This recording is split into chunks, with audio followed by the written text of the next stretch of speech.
Bulletproof Radio, a state of high performance. You're listening to Bulletproof Radio with Dave Asprey. Today's cool fact of the day is that chemical exposure early in life can actually change your health problems later in life. It's well known that BPA, or bisphenol A, chemical that is common in plastics, is tied to a whole bunch of bad stuff from diabetes, heart disease, and now we found out how early that can start. Researchers at Baylor College of Medicine in Houston exposed mouse pups. I don't know why they call them pups. They should be like mouselets to the chemical BPA for only 5 days after birth, which is a time at which their livers develop. And as long as the BPA exposed mice ate mouse chow for the rest of their lives, they were healthy. But if they switched some BPA exposed mice over to a high fat diet as adults, those mice got larger livers, higher cholesterol, and more metabolic problems than mice who ate a high fat diet but weren't exposed to BPA as pups. I just like to point out here that a high fat mouse diet is not high healthy fat or uninflamed fat. It's actually a high crappy fat diet, which is a problem in labs. I'd also like to point out that all mouse studies are suspect because the big variable that no one controls for is that when women feed mice, they behave differently and they have different study outcomes than when men feed them. Oops, no one forgot when they say we controlled for all variables. That one they missed. And this is kind of interesting because we're learning more and more every day about what plasticizers do to you. And bottom line is they suck, but for babies, they're even worse. So splurge on the glass baby bottles already. Today's guest was on episode 136 of Bulletproof Radio. That's almost 500 episodes ago, which is kind of mind-boggling in and of itself. And one of my favorite evolutionary biologists, and her name is Nora Gedgaudas. Close enough. Nora, I've never said your name properly. You say it one more time. Gedgaudas. Gedgaudas, man. That is tough. Normally people just call me David Ass Spray, and I got over that in 7th grade, but I can see you're still struggling with names. I've heard every possible permutation of pronunciation of my name that you can imagine. Well, my apologies. You've done better than average, actually. I've read your books, if that counts. And I have to say early on, before I get into your bio, my wife, Dr. Lana, Carolyn's good trained doctor, co-author of the Better Baby book with me about what we can do before and during pregnancy to have healthier kids through epigenetics. She's like, Dave, you're talking to Nora? Like, she's my favorite author in the field. And so she's a huge fan and just asked that I call that out. So there you go, Lana. I did it. You can check that one off the Thank you, Lana. list. Your check's in the mail. Nora's pretty well known in certain circles in biohacking and paleo and things like that as an early adopter of a low-carb, high-fat diet. And she looks at evolutionary physiology, biochemistry, metabolism, nutrition. And on top of that, she's a neurofeedback specialist with 20 years of experience, certified gluten practitioner, and works out of Portland, Oregon. I heard that the city official flower of the city of Portland is, what is it? Well, no, the state flower of Oregon is mildew. It's mildew, excellent. Yeah, right. We were talking about how to fight environmental mold. That's one of the evolutionary pressures, which is pretty cool. This time, instead of talking about neurofeedback and psychedelics and paleo all at the same time, which was our last interview, we're going to talk about a new thing that Nora's been working on called primalgenic. Yes. So, one of the first things I want to comment on is that I wasn't just one of the early adopters of a fat-based, basically ketogenic approach to ancestral nutrition. I was the first one to write about that in the genre. Many years ago. I think my first book came out in 2009, a self-published version of it. And then Primal Body, Primal Mind? Yeah, and then I got approached by the current publisher, and they just said, we love this book, we'd like to do it upright. And it was their number one book for many years until fairly recently. Nora, as a professional New York Times author kind of guy in one of my different hats, it is damned difficult to get a self-published book over to a real publisher. It's almost unheard of. So the fact that you did that is incredibly difficult. So like hats off. I had really no intention. I mean, I just thought, I have this stuff. I got to put it on paper. I want to put it in a published form so I can feel good about it and hand it out to people. And I figured, okay, this will be a nice little supplemental source of, extra cash or whatever. I had no idea it was going to do what it did. It just took off, Next thing I know, I'm being asked to speak at UCLA and travel to Australia. And I mean, it's been a crazy, crazy ride. It makes me feel good when the people who are originators of a concept, get a chance to go out and spread it before it gets, sort of borrowed and diluted. And it's funny because your idea behind Primalgenic is around the co-opting of paleo and ketogenic, and we're recording this live at PaleoFX. Yeah. And my talk was Right. was all about why a keto as you know it is dead. Here's what's happened when people who don't understand it say, "Oh, let me just make a keto product." Exactly. This is the problem, is that when I started out talking about this in the ancestral health sphere, it was like I was a voice in the wilderness, and nobody really wanted to hear it, because we know we've got the 20-something paleo crowd, but who love their num-nums and yam-yams. And it was just very hard to convince anybody that going low carb was a good idea. And there were a number of controversial things that cropped up that created a big vicious back and forth. And I didn't participate in that, but it was like crazy. You're a neurofeedback practitioner, which means you understand more about psychology and the workings of the human mind, the unconscious workings, than the average person writing about butter. Right. I've spent more than 20 years in the trenches working with real suffering people with real problems coming to me for help. And one of the things I learned, neurofeedback, as you know, and we're also connected with the Othmers, and who are my family. Oh, yeah. I mean, Siegfried and Sue are more family to me than my own family in some ways. And it's an incredibly powerful modality. But I could be doing the most perfect protocol in the world for someone. It's not going to put a nutrient there that's not there. It's not going to take away some interfering substance that doesn't belong. The brain and the body need certain raw materials in order to function.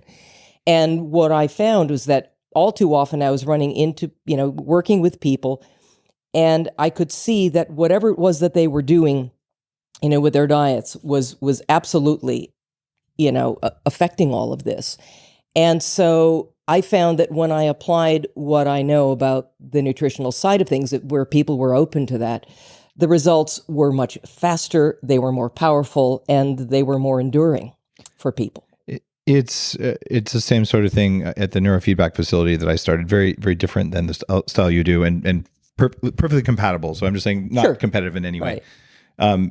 5 days, 10 hours a day. But if I don't feed people right, I have to bring in an executive chef, because they can't do the work if they're not fed right. Right. The brain doesn't have the fuel that it needs to do the work. Forget it. It's like a waste of time. So here's where I was going with that question about being a neurofeedback person.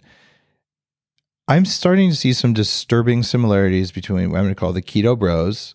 The dude, my ketones are higher than yours, and if you ever eat a carb again, you're a bad man. And some really just kind of vile personal attack stuff out there. And they're starting to sound an awful lot like another crowd. I used to be a raw vegan and all that, but there might be some angry vegans, stereotypically speaking. I mean, I've just heard about it. I've never seen one online or anything. So why is it that there's these incredible just warfare things online, both at both radical ends of the spectrum? Like, if you eat a carb again, you're a bad person, or if you eat a drop of fat, you're going to die. Right. Where's the anger and the bile coming from? Well, the anger and the the bile's not coming from vegan. No, it's not. Well, right. I mean, without being overly disparaging, I can tell you from my more than 20 years of experience in working with the brain and nervous system. And by the way, Portland is number 2 in the country in terms of being a vegan center. Yeah. Right. By far the most damaged and tractable brains and nervous systems I've ever worked with have been, hardcore vegetarians, and especially vegans. We're talking about extremely agitated nervous systems. Yeah. And, once things get past a certain point, we can store maybe 5 years worth of B12, you deplete that. Some of the neurological damage that occurs past a certain point is not necessarily reversible, And so by the time a lot of these people came to me, they were willing to do anything. Yeah. But it's really, really hard, past a certain point to bring somebody back out of, neurodegenerative processes. And so, I think that that's part of it. There is, sympathetic overarousal. I know you know this language is just epidemic in that population. It's epidemic anyway, but in that population, what you have are brains and nervous systems that are just on overdrive. They're inflamed. A vegan diet of necessity is a high carbohydrate and very high antigenic diet. So they're consuming a lot of substances and grains and legumes and whatever else, a lot of lectins and things like gluten and whatever else. that are going to just, reap havoc. They're irritants. And I know my experience as a very well-educated, it was raw vegan. Eventually I became raw omnivore, which helped a lot. But I did develop more autoimmune conditions I had before. I had all these different problems. Absolutely. But the agitation is energizing. Like, you feel good. If you were asleep before. Well, you think you. So people need to distinguish between energy and nerves. Yeah. Right? It's like the difference between, waking up and, and having, your brain has energy and you feel like you can just go out and get things done.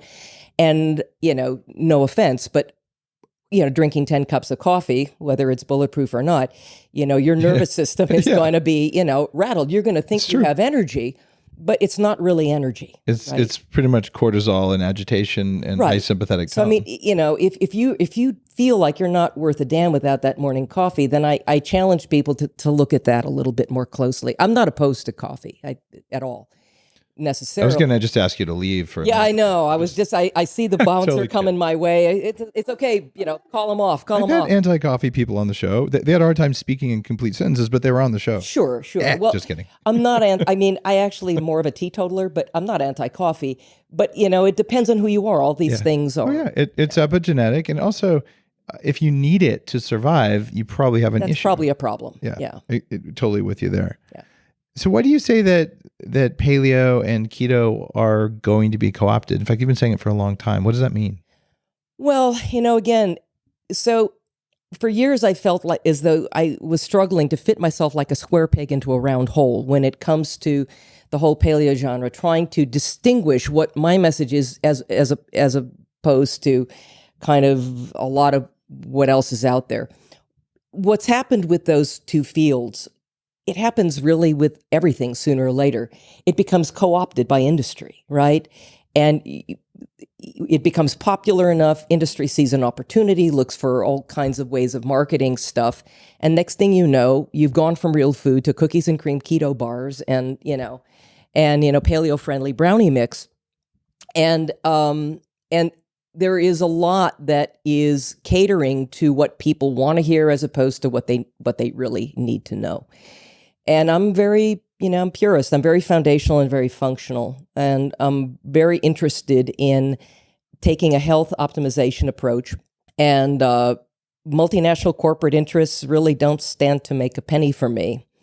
It becomes a conflicted kind of a thing. When something becomes really, really popular, all kinds of stuff happens. You have also people entering into the field that don't necessarily know very much. It's a big problem. Yeah, and they cut and paste from other people's work and pretend to be an expert. And maybe they have good marketing expertise behind them and they can make themselves look good and they can sell a bunch of stuff.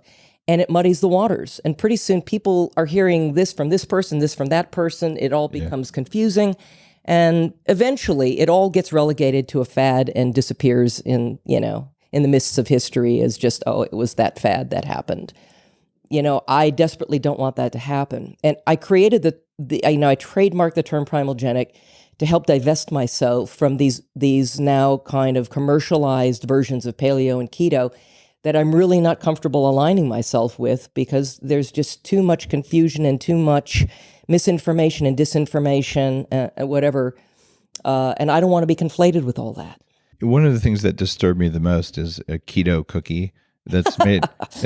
And okay, I make some pretty damn good apple pie collagen bars with something like 6 grams of carbs in them, and it's made out of collagen from grass-fed everything. Like, okay, I like eating those, and I don't have a problem with that. And yeah, they do have some monk fruit or stevia, whatever we're using in that specific one, which some people say, you should have no taste for sugar. Like, there's levels of that, but I feel confident when I give those to my kids, right? Some people would say those aren't good, but there's a keto cookie out there that's made out of wheat gluten as the primary protein. Oh my God! And you're like, come on. Like that, if you label that keto and someone eats 5 of those a day and they say, I didn't get any results from the keto diet, then you've maligned an entire industry just because you made a product that had higher margins but was actually bad for people. There's more of this happening now than there is woodwork for it to ooze out of. And, I've kind of, I've had it up to my gills.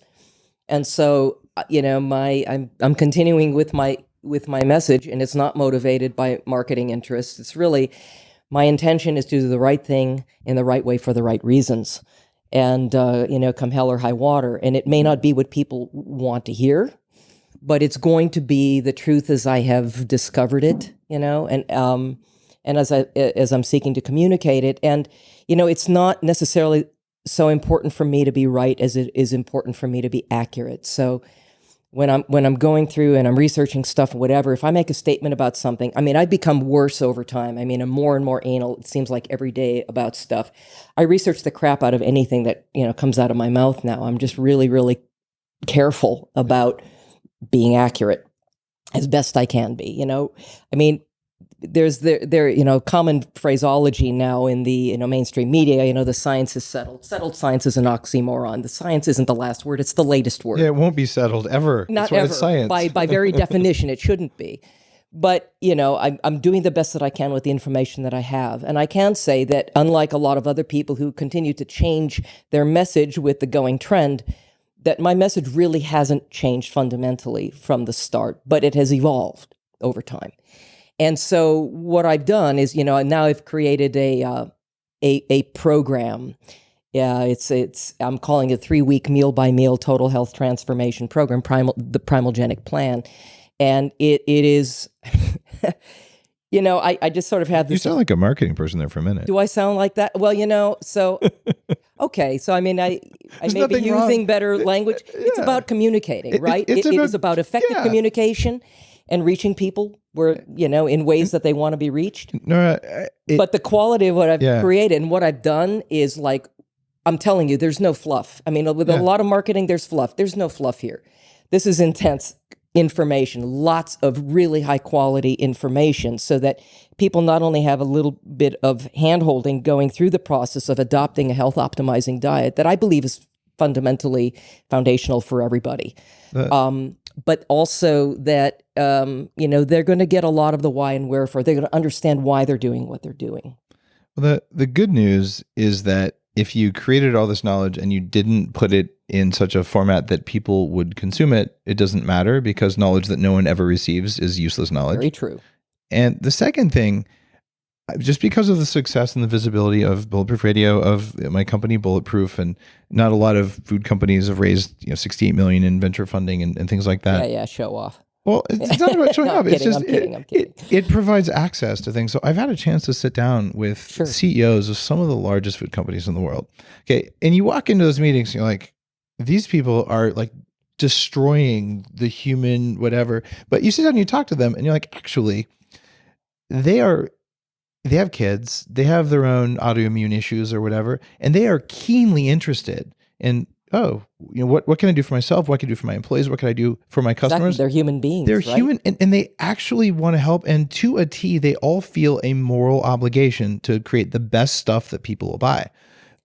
And the flip side of that, the degree to which they understand it. I'm actually very good friends with somebody who was a CEO of 3 different major companies. And, they said to me, Nora, I swear to you, I did not know how bad trans fats were. But he says, I promise you that there were people around me who knew and said nothing.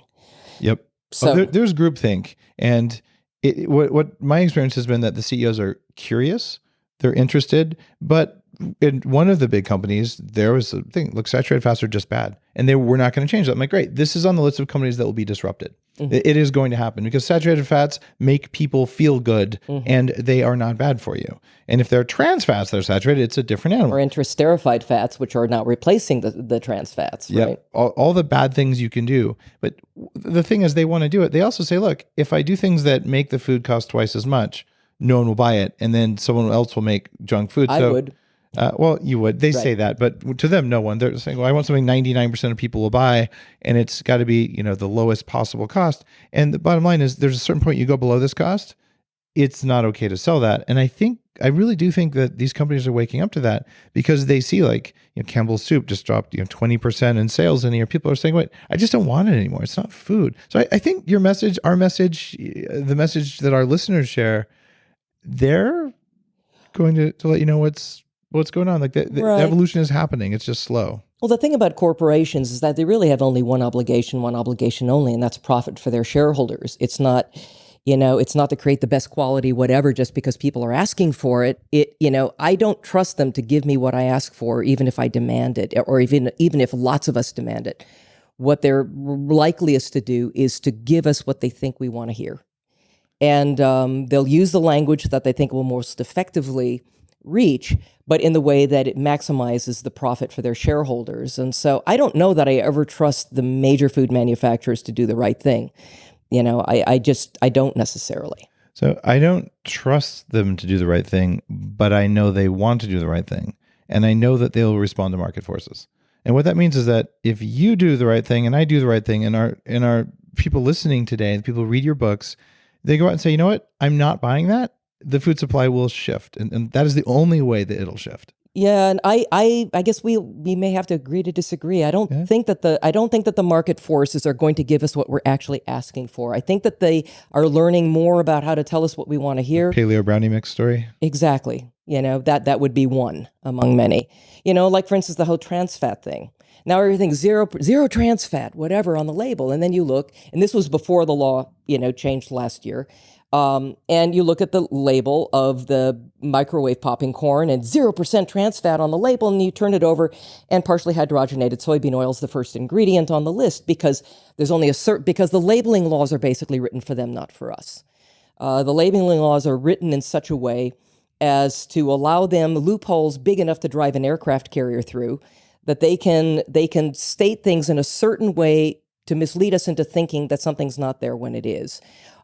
Zero trans fat because the laws are saying no trans fat in the food. Hopefully they're following suit, but they've switched over into esterified fat, which is every bit as bad, if not worse, than the trans fat was. And so again, I think that if they can twist things around in a way that convince us to buy whatever without actually having to spend more money and change practices to truly sustainable and health generating methods, they'll do it. They'll do whatever they can get away with. And I don't mean to sound so cynical and dark about it, but I really think that's the way the system works. And so for us, it's important to understand that nobody's coming to save us, that we can't ever expect, in my humble view, anything to change from the top down, like ever, because there's very little motivation for that. I think it's what's incumbent upon us in the face of so many things we feel like we can't control is to take control of what we can, be aware, understand as much of this as we can, and find ways of strategizing our way around the system, and develop that firsthand knowing of where your food comes from as much as humanly possible, and educate yourself, and take responsibility for as much as you possibly can. When you get back to primogenics, you talked about these 12 pillars. Yeah. What's the first one about uncompromised dietary quality? What does that mean? So uncompromised dietary quality means you're consuming, for instance, the animal source foods you're consuming are coming from animals that have been themselves, fed a diet that is optimal for them, right? Natural forage. So grass-fed and finished, naturally, or wild-caught or hunted or whatever. Also, when it comes to your plant-based foods, organic, biodynamic, and the more you have a firsthand knowing of where that plant food came from, the better. I think I'm doing that right. If people go to my Instagram page, dave.asprey, there's a picture of a pig's head, and I raised the pig on my small family farm and fed it actually brain octane oil and activated charcoal every day. It practiced intermittent fasting on occasion. Had twice the that'd be totally natural for a pig. I mean, it would be, right? right. Yeah. And it had twice the meat that the butcher expected. He's like, "How did you do this with this pig? This is the most beautiful thing I've ever seen." Right. And I cooked his face and ate it, and it was delicious. I'll bet. Oh, well, excellent. You say nose to tail in your books. Nose to tail, I did baby. it. Yeah. So again, that's part of the equation too, understanding that part of what it means to eat an ancestrally based diet is to understand that it's not just about like steak and chicken, right? That our ancestors ate a lot of organ meats and they did bone broths, and they ate bone marrow and all of that. And in fact, we have big brains many of us do anyway, I won't name names to the exceptions, but politicians and whatever. But, it's so important for us to get these foods from the highest quality sources, and then understand that we need to develop a taste for things that, that we've consumed over the last 2.6 million years that now are not so much commonly consumed in the food supply, but we have to go a little bit out of our way to find really high quality, organ meats and make our own bone broths at home and all that stuff in order to get all of the nutrients that we're supposed to be getting. And there are ways of doing it. I mean, there's a great company, I don't have any financial stake in them at all, but Ancestral supplements, I'm sure you're familiar with them, where they've taken and freeze-dried like powdered liver. really, really high quality organs and tissues or whatever from things that are pristinely fed in New Zealand and they've encapsulated all that so that you can get it in a way if you are just too squeamish about eating organs. There are ways of getting it. There's a company that makes those liver gummies. What do you think about those? Sorry. That's horrifying. Yum. Yeah. Okay. Got my mouth watering now. So anyway, I'm very much about, making it a diet based on foods of uncompromising quality. In other words, 100% organic, grass-fed, free of, and fed and finished, by the way, grass-fed and finished, free of GMOs, pesticides, herbicides, all that stuff. And also, the number 2 pillar is minimizing all the foods containing significant sugar and starch content, and including the fruit juices and the so-called natural sugars such as honey, coconut sugar, maple syrup, agave, God forbid, and even starchy vegetables and stuff, as well as the refined garbage, or carbage, as I sometimes call it. What do you say to the people saying, we looked at all sorts of records and our ancestors ate meaningful amounts of honey? Right. Well, it depends on the ancestor you're talking about and the season or whatever. But just because, again, our ancestors did something is not a good enough reason for me to want to do the exact same thing now, right? You don't have Stonehenge in your backyard? That would be so cool, wouldn't it? It would be. But I was just there, actually. It was a really neat thing. I will say that, I'm friends with Jeff Leach, and you know who he is. And he's said that actually that for instance, the Hadza, of course, the diet that the Hadza are eating now is not the diet that they always used to eat. Yeah. They're not able to hunt large animals anymore because the government won't let them anymore, right? Yeah. So that's small game, whatever. And they eat a lot of honey, but they've also developed a genetic polymorphism that allows the bacteria in their gut to metabolize that honey so that it doesn't affect their insulin. It's like crazy adaptation, but they've developed a specific adaptation to it. I would not expect the average person in our culture to have that same adaptation. Mm-hmm. And speaking of honey, I mean, I have a close friend, and they literally the only thing they did wrong. This was somebody who never overate, who only ate organic, who only ate, moderated their protein intake. They grew all their own organic food in their own garden. They played tennis and they did yoga every week and had a great attitude and everything else. And they literally destroyed their heart. And they're dead now, and became diabetic. And the only carb in their life, the only thing was honey. And they believed honey was a superfood. And so they were doing, a few tablespoons of honey a day and made themselves diabetic and ended up losing a couple of toes and whatever else. And everything else, anybody would have looked at anything else they were doing with their diet and their exercise and their attitude toward life and everything else and said, nothing wrong with this person's lifestyle at all. Now, some of the research that I put together for my new book on anti-aging, that it's not out yet, comes out later this year, touched on research that said when people eat a diet that's more than 20% from animal protein, usually that means meat protein, not necessarily collagen and whatnot, and probably I would guess including casein. I'd have to look back at the study. They're finding that when they eat that much, that there's about a 500% increase in risk of diabetes. Whether or not the rest of it is with sugar, but the risk changes after a certain age, like after 65, you need a little bit more. So the argument there is less protein. I know you and I would agree on eating less protein. We do. Is it possible your friend was eating way too much protein? They were actually, if anything, under-consuming it. Oh, so they were basically on a honey and fat diet. Well, they weren't actually, actually the only thing I would have complained about with her diet was that this was somebody that was really kind of into a lot of the early like Bernard Jensen stuff and whatever else. And so they actually had bought into the lower fat thing. I don't know that they were totally fat phobic, but, they didn't, it was not a high percentage fat diet, which in their case might have been helpful because, doing high fat and high sugar together, it's like throwing a lit fuse on top of a powder keg. It's not a good combo. Fat on its own, fabulous. Sugar on its own, none of us are really designed to handle high amounts of carbohydrates. We're just not. And by the way, there's no scientifically established human dietary requirement for carbohydrate, like not in any medical textbook or textbook of human physiology.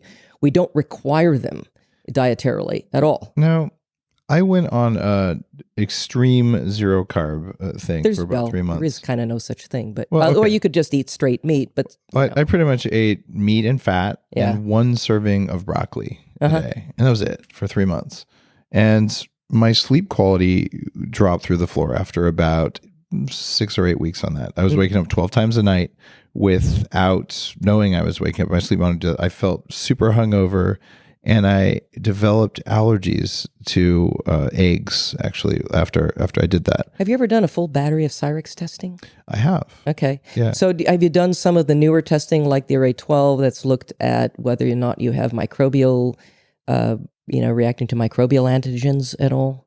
I don't know if I've run that panel lately. Could be super interesting because a lot of people that have a history of chronic viral infections, for instance, Epstein-Barr, cytomegalovirus, whatever, end up reacting to stuff you would never expect anyone to react to. And eggs are known to trigger if there's viral stuff. Eggs and chicken both, right? Well, in certain individuals who may be sensitive, who may be vulnerable to that. So that would be a place I would want to look if I were working with you as a client. It's like, oh yeah, I really want to look at this because people who start reacting to meat and chicken and whatever, I really want it because those are the things that are least likely to be antigenic to us, right? I really want to start looking at those microbial antigens. The history of Epstein-Barr is a biggie. I do have a history of taking insane amounts of antibiotics for many years. Oh, shit. From living in a toxic mold environment, chronic sinus infections, and all that kind of stuff. So I'm a high risk person from all sorts of things. I used to weigh 300 pounds, etc. Right. But I also only had 48 species of bacteria in my gut, according to a Viome test. I added some low utilizable carb, essentially the prebiotic stuff that Bulletproof is launching now. And I got my species count up to about 196, which is somewhere around the 80th percentile. So I think that also could have been an issue that I just didn't have anything to feed my gut bacteria. They may have been going after my gut lining. So I kind of feel like I've seen so many people go on a no carb diet, and after a couple of months, they really don't like their life, especially women. And it depends on what they're doing with that, right? I mean, I don't, so it's a trite phrase, but it's really true. I do tend to eat more vegetables and fibrous vegetables and greens than most vegetarians and vegans do. Yeah, same here, right? Right. So I'm an advocate for that, but I see it as supplemental, not foundational, not necessarily fundamental. But I do think those things are more important to us today than they ever used to be during our long evolutionary history, just simply because of how embattled our gut biome is in today's world. With everything. I mean, chlorinated water, glyphosate, we're surrounded by antibiotics. And so our gut biome is constantly under attack. Anything we can do to prebiotically feed that is great. I will say there are fermentable, animal fibers too. Collagen being the number one of them. Collagen being very, very high on the list. Yes, all kinds of connective tissue and things like that. And even higher, even more effective as a prebiotic than like fructooligosaccharides might be. So, and this comes from microbiologists. Is more effective as a prebiotic than FOS? Specifically collagen, possibly. What I have. It's the most fermentable meat. Ron Krishnan is? I don't believe so. He's a scientist, a microbiologist, and he's all about the gut bacteria and all of that. And he just said, yeah, absolutely, it's actually even more effective as a prebiotic. In some cases, than plant fiber in terms of facilitating healthy gut flora. I'll look up his research. In the 2014 Bulletproof Diet, I talked about 2 studies that showed bacteria can turn collagen into butyric acid in the gut course. of leopards.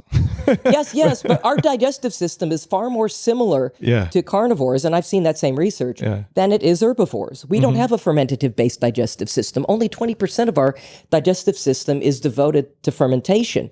We have a hydrochloric acid-based digestive system. We are designed to derive nutrients from animals that have synthesized these nutrients for us. We don't have any possible means of optimizing the extraction of nutrients from plants. We don't have that type of digestive system. So we can't do what a cow does or what. And even if we wanted whatever. to do what one of them does, we probably don't know very well. I know that if I take raw kale and I try and give it to my sheep, they'll spit it out. Oh, really? Well, But if I give I it would to do some that. of my friends, they make I a don't like salad raw out of it. Kale chips love them, but They're cooked. kale, it's just bad mouthfeel. I don't know. I don't care for it. But I love kale chips. I could eat a whole huge bucket of kale chips. You don't worry about oxalic acid in kale?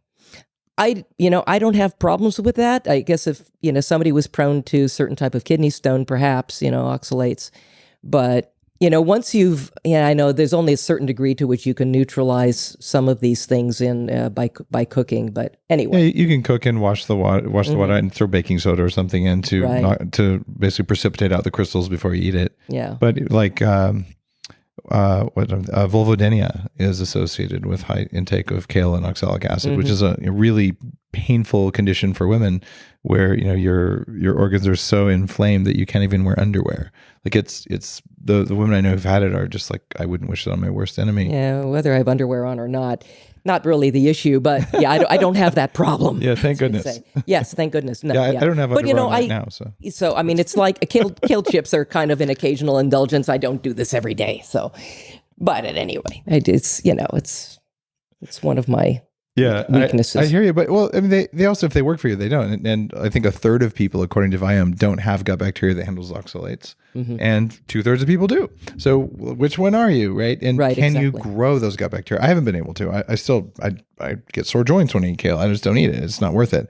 Or I might just have a few bites because it's delicious. But right. Well, you have 12 rules. And we've actually gone through 3. You inadvertently got to number 3, which was the protein moderation thing. This is not a carnivore diet. This is not a high protein diet. This is a very moderate protein diet.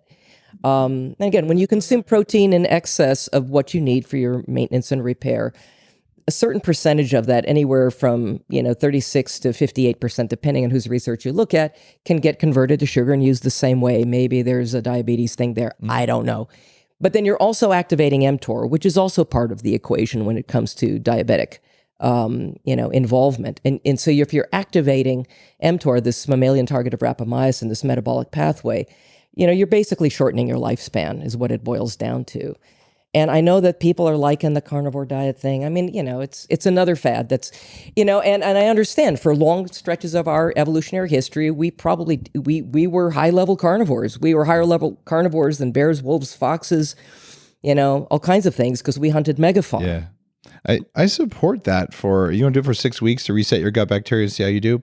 Cool. You want to do that for several years? You're not going to like what happens. No, I'm not a fan. I'm not a fan of that. Well, we're not going to get through all 12 of these. Yeah. But I think there isn't time in the show. Right. I do think though that's a really good example, and all the principles are very much in alignment with what I've learned, and they all make sense, and they're all in your primal genic program. Yes. Which now, when you say it's a program, so is this an online thing? Yeah, it's an online thing. Okay, right. Good. There are a number of videos, quite a number of them actually. Right now, at least 16. There are going to be additional, all kinds of additional bonuses and handouts and things like that you'll be getting, and recordings. There'll also be an exclusive forum where people can come on and they'll feel a sense of community. You'll be able to ask questions and all that kind of a thing. So there'll be a lot of support around this as well. But it's, this is really a, kind of like a very, very passionate thing that I have created rather painstakingly. And there's nothing superficial or, fluff about it. It's real education. It is. Yeah. And and real help for people who are suffering that need it. you're a pioneer in the field. So making your teachings, just boiling down to 12 things is exceptionally difficult to do. And then to make it shareable. So I appreciate you did that. And I'm hoping that people got a taste of the kind of knowledge that you have on the show today. And Yeah, I've got a question for you. Sure. I'm really keen. This is the final question in the interview. I'm really keen to get your take on this. I'm planning to live an exceptionally long time, or at least die trying. Okay.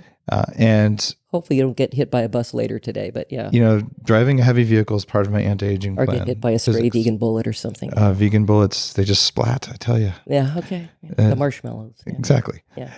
So, assuming that, no trauma takes me out, the diseases of aging and things like that, I think I can hit 180, at least. Theoretically possible, right? Now, you've studied a lot of things I haven't studied, and we've looked at a lot of similar things, but how long do you think you can live? Oh man. I don't know. And actually it doesn't matter to me that much. What matters is not so much the length of time that any of us live. What's the point of living to 120 if you're on an oxygen tank and limping around and, and, if your mental faculties are gone and your joints are aching and, whatever else. So it's about the quality of life, not the quantity of life in my mind. And so even though part of what I do is I cross-pollinate my ancestral research with human longevity research, which, again, just because our ancestors did something is not necessarily good enough reason for me to want to do the same thing. Because just because something grew out of the ground and seemed natural and they could shove it in their faces, eat it, and not drop dead, doesn't necessarily mean that was health optimizing for them. I want to know what's optimizing. And so that's my approach. And it seems very puritanical, but I've got to tell you that we got no wiggle room today. We do not have the wiggle room of our prehistoric ancestors. We don't even have the wiggle room of our great-grandparents, our grandparents, or even our parents. That we are living in a modern world that is more hostile to our being as a human species than any hostile environment we've ever lived through during our long evolutionary history. Only what we're wired for as a species are tangible threats, right? This saber-toothed tiger jumps out from behind a bush, chases you around. That's tangible. Cantankerous woolly mammoth, a poisonous snake, a warring tribe, a major storm, a seismic event, or even famine. That's tangible. But today, we're all living in these lovely, 72-degree climate-controlled environments. We have plenty. We don't have to take more than a couple steps in any direction to grab a handful of something we might want to call as food. And, we're sitting on our comfy couches and, watching Dancing with the Stars and eating cheesy doodles and thinking we got it pretty good. We feel like we're sitting in a hot tub in Vegas, but when we're really boiling frogs. And so most of what threatens our survival today as a species are those things that are fundamentally invisible to us. Contaminants in our air, water, and food supply, mycotoxins, certainly EMF, and God help us, 5G, and radiation contamination, and, the sociopathic imaginings of multinational corporate interests, and, all kinds of things are threatening us in ways that are invisible, and therefore we're not wired to know to pay attention to those things and to take action in order to protect ourselves. And so, again, we have to take control of what we can, because, we're being impinged on from every which direction. And so taking control of our health and learning to pay attention, and we have to condition ourselves to look for this stuff and to pay attention to it. You're talking about BPA earlier. People see BPA free. It's a ruse, folks, because everything that's BPA free, they're replacing it with BPS, which is as bad or worse. It's just like the trans fat thing. It's being replaced with interesterified fat. And the industry is just buying itself another decade or two, leading us to believe that, this is good for me now. It's BPA free. We have to be alert to some of these issues.